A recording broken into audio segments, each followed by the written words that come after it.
So for part two, I'd like to introduce Dan Kreckelberg, who is a member of Ascent, to talk a little bit about what the county has accomplished so far. Okay, thank you, Connie. Yeah, so we can go to the next slide here. So what we wanted to look at going into this sustainability plan was the baseline conditions. So really, what plans exist already? What organizations have been involved with those plans?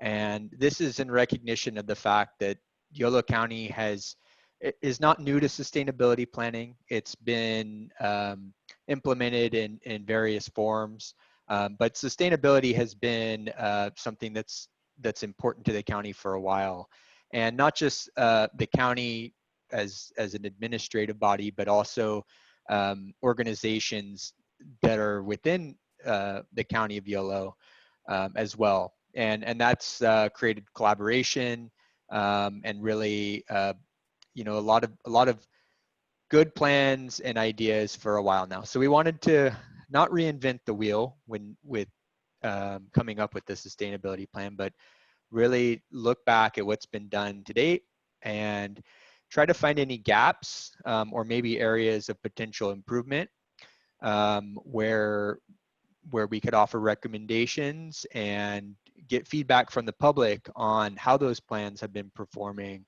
and potentially areas for improvement or expanding what's been working well going forward, and also opening up opportunities for more public involvement in the implementation of those plans. Next slide, please.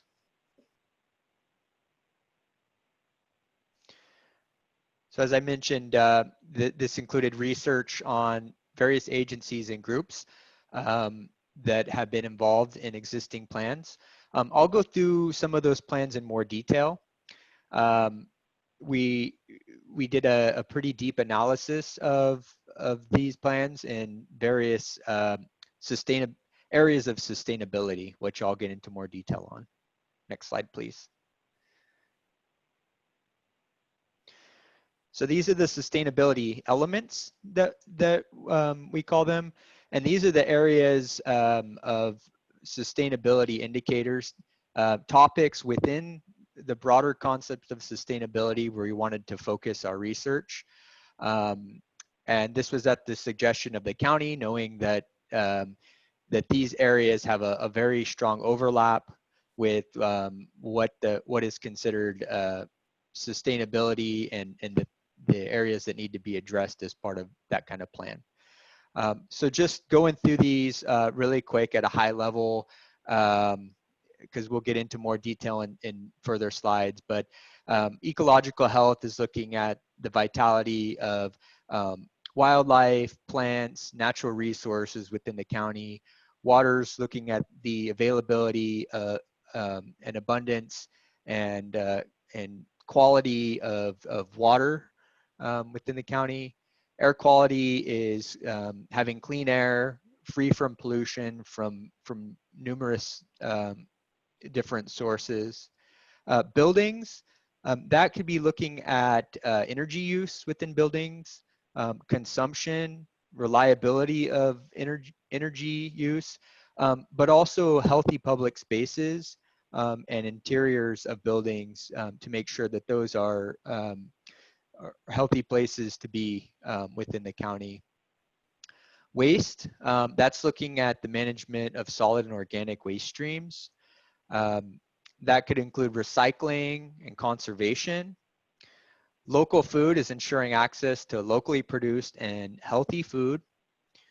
Agriculture, this also has some overlap with local food, but it's looking at agricultural practices and plans to help manage that and guide that in a sustainable direction. And education, that's making people knowledgeable overall about the concept of sustainability and subtopics within sustainability to people can integrate into their everyday lives or have that as part of a school curriculum. It's raising awareness of sustainability in general. Next slide, please.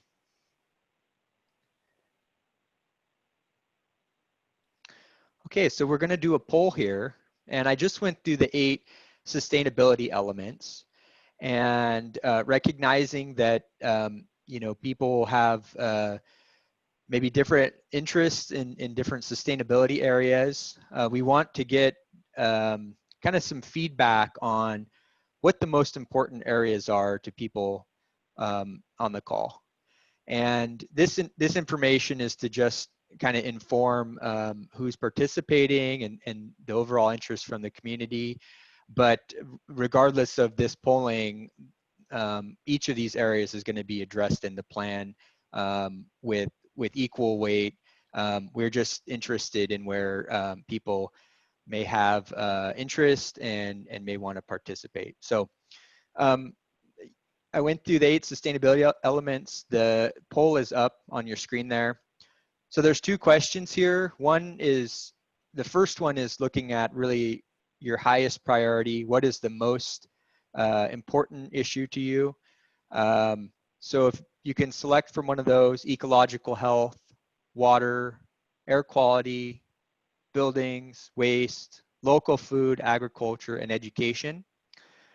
And the second question has the same key elements in there, but that's basically your number 2 selection. What is the second most important from your standpoint? Which one is the most important, second most important to you? So I'll give a minute for people to answer that. And then once we have the results back, I will read those off.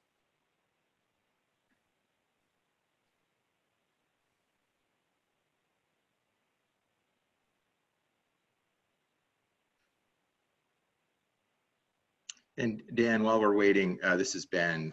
We've got a couple questions in the queue here. So I think after you go through the results, let's take these questions because I think they're relevant to the slides that we already went through. Sure.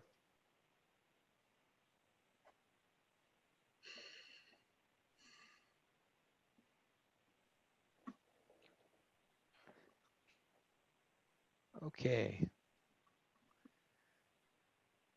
All right, so we've got some results here. All right, pretty good spread across different areas. What's coming out as the most important topic for people, 26% said that water was the most important sustainability element, followed at 17% by ecological health, and then tied for third and fourth at 13%, waste and local food. And then we have around 9% for a lot of these: air quality, buildings, and education. So yeah, that's really good feedback. And then again, on the second most important to people, water is still coming out high. So this is either 1 or 2. It seems very high on people's priority list. And then ecological health is behind that. So actually some similar results here for the second choice. So that's great. And we will include those results in our follow-up materials for this presentation. So Ben, you mentioned there were some questions that came up in the Q&A. Yeah, let me just walk through them if that's okay. Sure. And yeah, we're gonna try to pause it, you know, at a couple times during the workshop and still let the presenters kind of get through their slides. But the first question is SB 1383, including the food waste recovery components, included in the baseline conditions? I think, was it Angie? Did you want to answer that?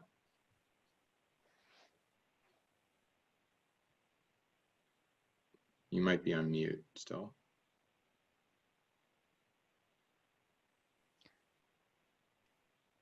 Well, I'd be happy to take this one as well. Okay.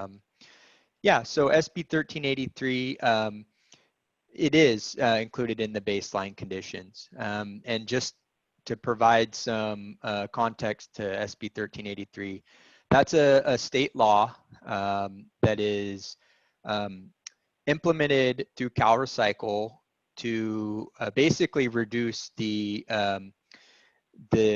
disposal of organic waste into landfills. And so that has, well, the main intended benefit of doing that is to reduce greenhouse gas emissions from organic waste decomposition in landfills. But there's some other benefits as well. One of those is food waste recovery. And so one of the big sources of organic waste that goes into landfills typically is food, unconsumed food from grocery stores or restaurants. And there's a component of SB 1383 that that says that a percentage of that needs to be basically sent to either food kitchens or other organizations that that help feed the hungry. So we did look at that. That was included in the baseline conditions. And as I'll point out in one of the slides, we also are focusing on that as an opportunity area because there's still very much a local component to the implementation of SB 1383. So I hope that answers that question. Okay, thank you, Dan. I'm seeing, let's see, another question, and I'm also noting that some folks are providing comments in the Q&A, which is great, and I'm not going to read through those, but again, we'll have those and we'll be capturing those for the summary of this workshop. The next question is, lots of people have mentioned biking and public transit access, but where is transportation in this list of 8 areas? Sure. So one of our next slides coming up here is air quality, and transportation is a big component of air quality. And so some of the measures that we're looking into in opportunity areas are promoting alternative methods of transportation, zero carbon or zero emissions vehicles, and also bike and pedestrian transportation are key components of improving air quality. Okay, thank you, Dan. Those are all the questions I'm seeing, so I think we can go on with the presentation.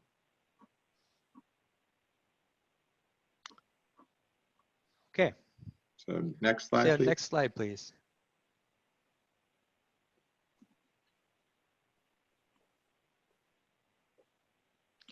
Yeah, so before we get into the plans that we looked at, I want to point out that there are some broad county plans that cover a lot of these areas in different ways.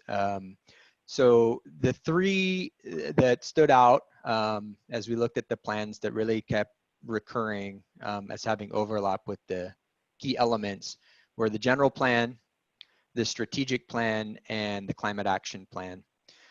So some of the opportunity areas may have kind of some overlap with those plans, or may seek to help move the implementation of the goals contained within those plans. The sustainability plan is intended to be complementary to these plans. And from the strategic plan standpoint, the sustainability, there's a sustainability aspect to the strategic plan that is very much the driver behind doing this sustainability plan. So I just wanted to point that out. The plans I'll mention going forward are more specific, but there is overlap with each of these existing plans. Next slide, please. Okay, so the element 1, ecological health. The vision for that is to promote and sustain the benefits provided by a healthy ecosystem. So I mentioned a little bit about ecosystems, and that's the interaction of plants, animals, and natural resources. There's some local plans that are specific to this with organic agriculture, woodland conservation and enhancement, and then some resource management plans for specific geographic areas. Some opportunity areas that we see here are to protect open space, and biological resources. And there's some benefits that come out of that in terms of open space having recreation potential, also having the ability to for carbon sequestration, if you're looking at this from a greenhouse gas standpoint, those open space areas, and the restoration of natural and working lands is a potential co-benefit there. And sustaining habitats and native plants and animals. Mentioned here the Yolo Bypass Wildlife Area is a state management area, but there can be other areas that are looked into, and also the potential to focus in specifically on certain plants and animals within those areas. So those are some of the opportunity areas that we're looking into.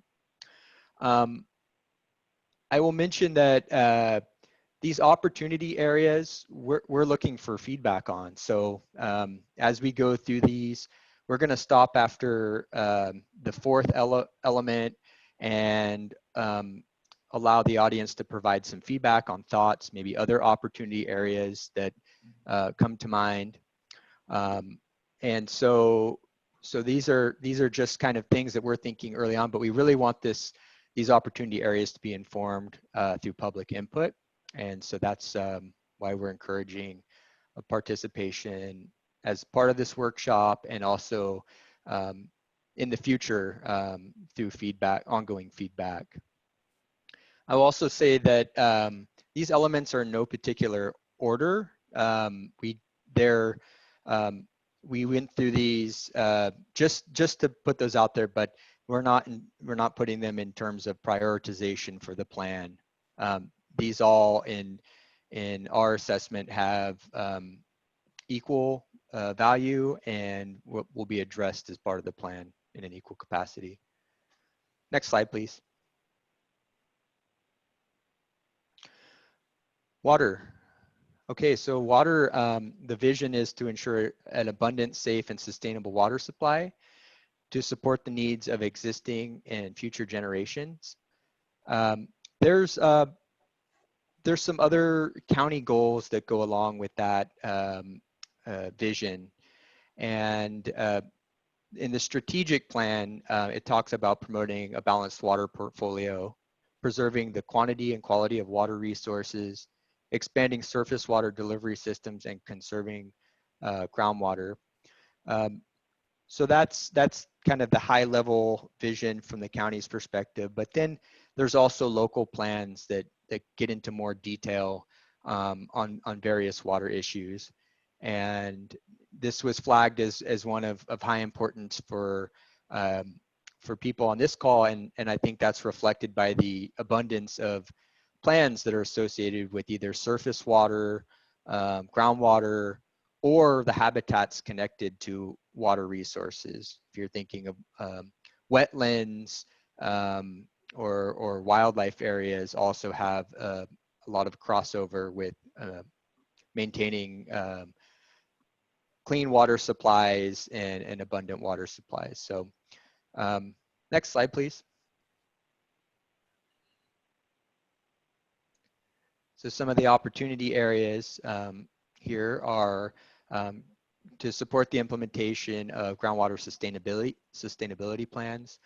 Those are currently in development in the county, and there's some groundwater basins within the county where plans are being developed, and there may be an opportunity to help support some of the planning, the implementation of the planning solutions that are associated with that. Reducing water consumption in new and existing buildings. So there's a component of this that can be addressed as part of building codes, and also in existing buildings as part of retrofitting appliances and fixtures to reduce water consumption in existing buildings. Just some opportunity areas there in buildings.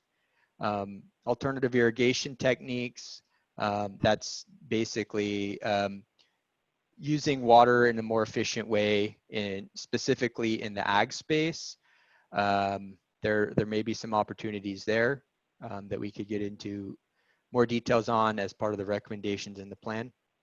And to promote gray water and rainwater collection systems. So that's basically using water. Gray water would be runoff, for example, from storms that's collected and it can be used again on plants and vegetation without going through the full treatment cycle, but still it would be clean enough to be used on those plants. And then rainwater collection would be rainwater harvesting to collect rainwater that is falling in the wintertime and can be stored and then reused when we're in a more arid time of year. So those are some opportunity areas. And we'll go to the next element. Air quality. So this is improving air quality in the county. And that's improving it overall, but putting a particular focus on some on low-income communities where air quality is not where it should be. It should be improved, and it disproportionately impacts certain communities within Yolo County. So we want to look into that. And there's work that's already being done. There's a air quality management district, Yolo Solano AQMD, which has rules and regulations pertaining to air quality, regulation of stationary emission sources, and other emissions within the county. But there's also potentially some work that can be done with, as I mentioned earlier, promoting zero or low carbon emissions transportation options. And I think there's a really good opportunity area there. And that's also having some crossover with greenhouse gas emissions.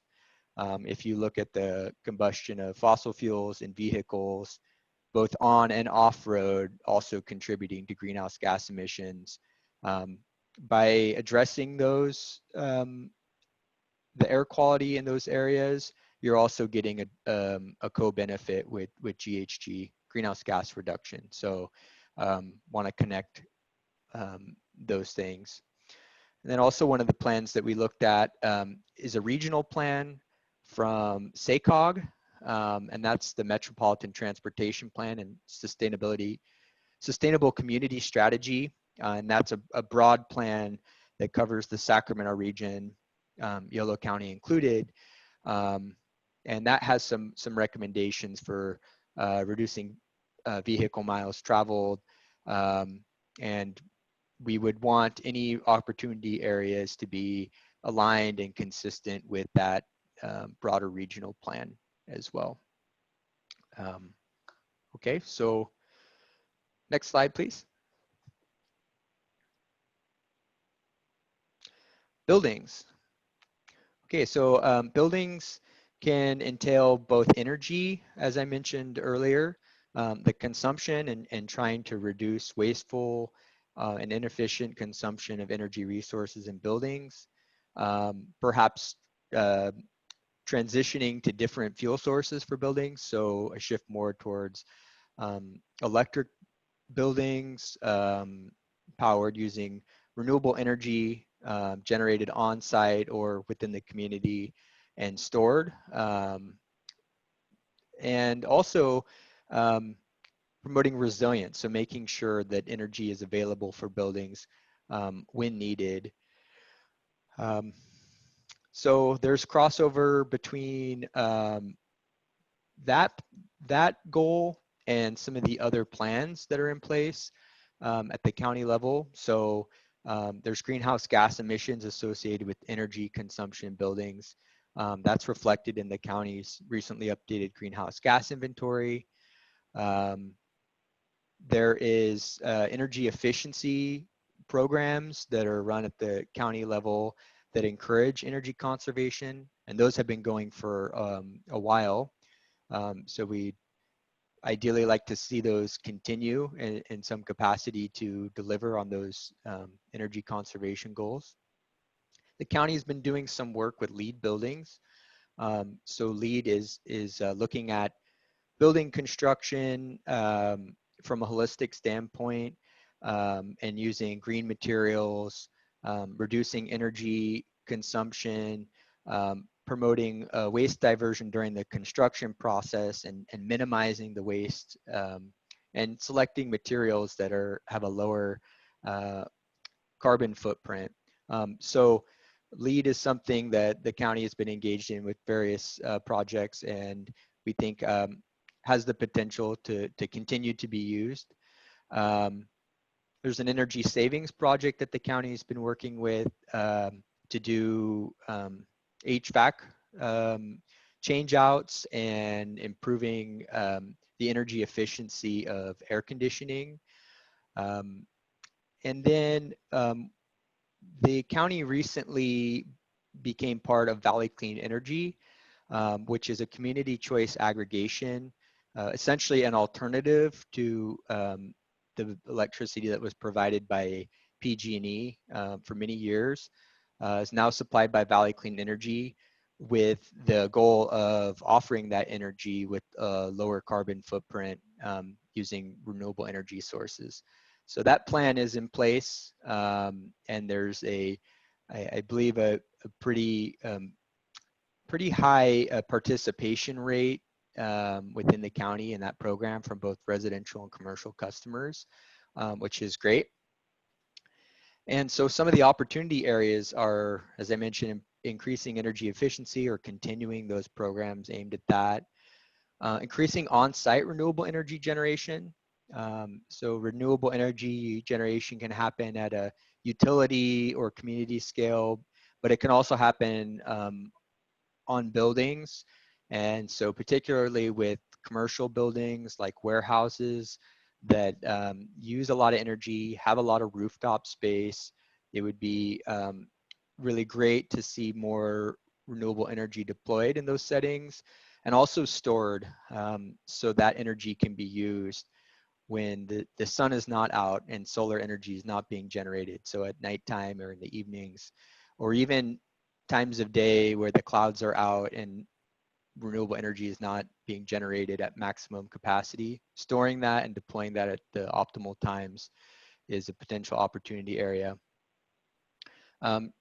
Reduce consumption of fossil fuels. So this would be, as I mentioned, electrification earlier, changing some of those natural gas and propane consuming buildings to more of an all electric configuration, and then retrofitting buildings. And the retrofit part, that could be energy related, but it could also be doing things to improve ventilation in buildings, filtration to improve indoor air quality. And this can be in publicly traffic buildings. It can be in public buildings, education facilities. There's a lot of areas there where there can be an improvement in indoor air quality. So that's a potential opportunity area. Next slide, please.